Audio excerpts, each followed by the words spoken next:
Section 16 of Nuggets of the New Thought. Read by Jennifer Fournier, Marshall, Virginia, USA. Nuggets of the New Thought by William Walker Atkinson. How Success Comes. Seeking success through mental powers. Holding the thought alone not sufficient. How to get the real benefit of thought force. Fall in with the workings of the law. Stand on your own feet. One step at a time. I do as well as I am.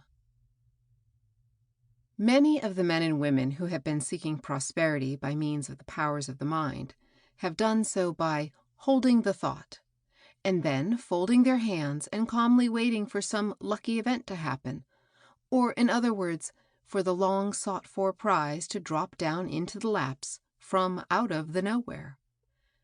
Now, I have heard of a number of cases in which things apparently came about in this way, although I have always felt that a little investigation would have shown some good and natural cause behind it all, but as a rule, the law does not work in this way. It does not leave the old beaten road of cause and effect. It is no Aladdin's lamp which is merely to be rubbed in order that glittering gems and showers of gold be poured out into the lap of the owner as he lies back on his cushions, lazily rubbing the lamp with the tip of his little finger. The law expects from the man who would invoke its mighty aid a little honest work on his part. I think that the majority of those who have met with a greater share of success by means of the wonderful power of thought have met with such success not by having it fall from the skies, but by following out the ideas, impulses, yes, inspiration if you will, that have come to them.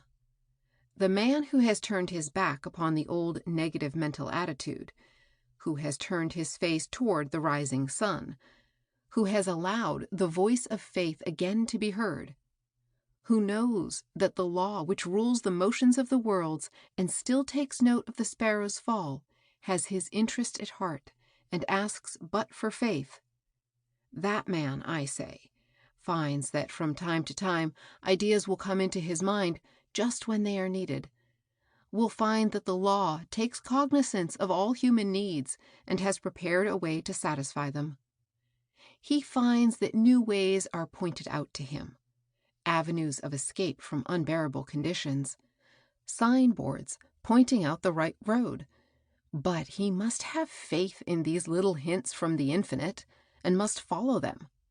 The law will open the door to you, but will not push you in. And when it finds that you refuse to see the open door, it softly closes it, and not until many weary years have passed do you recognize what you have missed. And the law insists upon doing its work in its own good way, not in your way. You may know what you want, but you may not know just the right way to get it, although you think you do.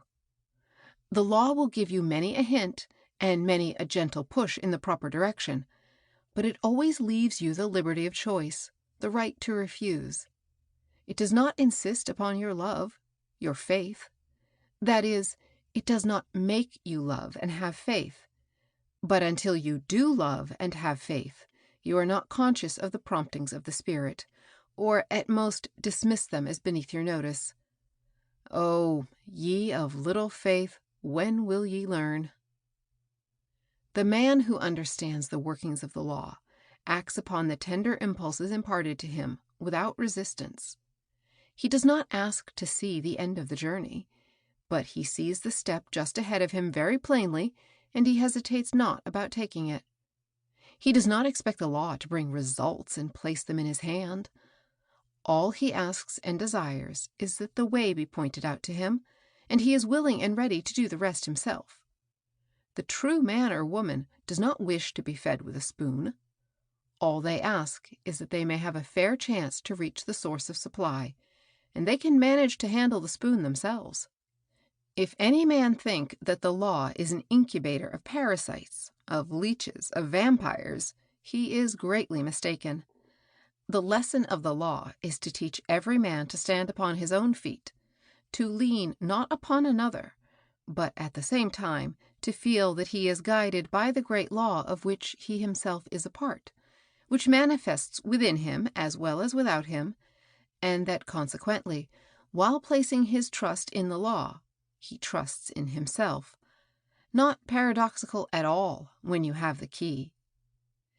Yes, yes, the law expects every man to do well the work that lies to his hand, and to do it well, whether it is irksome or distasteful or otherwise. And as soon as he ceases to rebel and beat his wings against the bars of the cage, the way is opened for the next step. And if he does not take that step, he must work away until he learns to take it. And so on and on, the lesson of each task to be learned before the next is presented. Work? Why, certainly you must work. Everything in the universe works unceasingly. When you learn to look upon work as a joy and not a curse, then you are beginning to see your way out of the grinding process. Then you are getting a glimpse of the promised land. Why, bless your hearts, work is the best friend you have.